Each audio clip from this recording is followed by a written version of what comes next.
Cited as critical to the diversification of the economy of St. Kitts and Nevis, the passage of the Special Sustainability Zone Authorization Bill 2025 is said to be one that creates the tools for long-term job opportunities.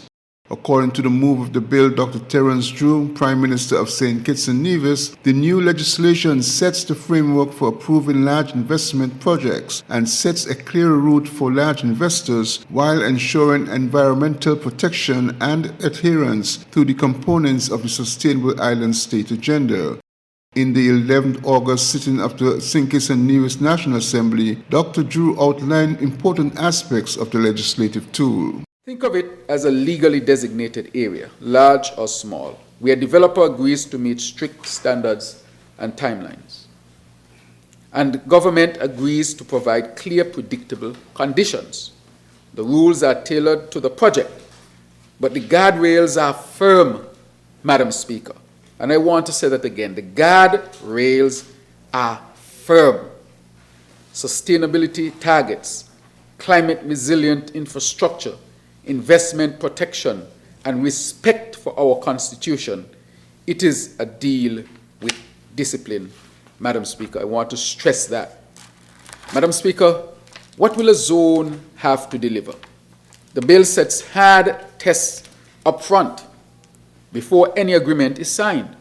A zone must show an independent economic analysis forecasting long-term jobs, investment, and revenue for our people. It must have concrete plans for reliable water, at least 70%.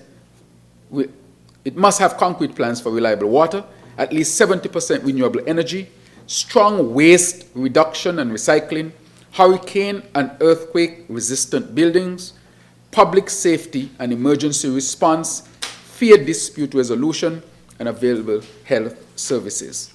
The developer must prove financial and technical capacity so we do not sign up to wishful thinking. There are conditions precedent: no plan, no capacity, no sustainability, no zone. Parliamentary Opposition Leader Mark Brantley gave his support to the legislation, which he believes will help the country diversify economically and remove the nation's heavy reliance on the Citizenship by Investment program and other single-oriented economic drivers. He also spoke of the involvement of the Nevis Island administration in relation to the special zones. There will be no development agreement on the island of Nevis without the involvement of the cabinet of the Nevis Island administration and the sign-off of the NIA. What I like about this structure is that it tells you that at every step of the way there are safeguards. I think the language used by the move was guardrails. But guardrails, safeguards, 6 of one, half dozen of the other.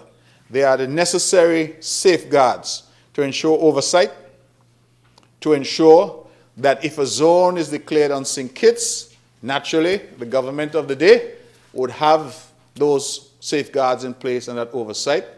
And similarly, in Nevis, the government of the day would have those safeguards and oversight. It also, in the structure of the bill, requires that matters concerning these zones, governance, development agreements, that they come to the Parliament. Now that is a quantum leap forward. And I want to emphasize that point, Madam Speaker. We have heard of a number of development agreements in this country.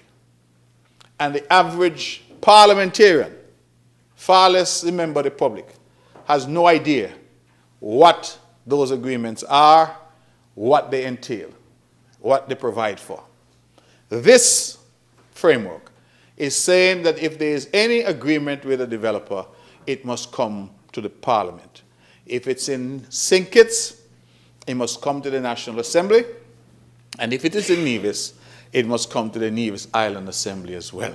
According to the expressions of most members of Parliament, the special zones legislation begins a new era for large-scale project investments for both islands of the Federation.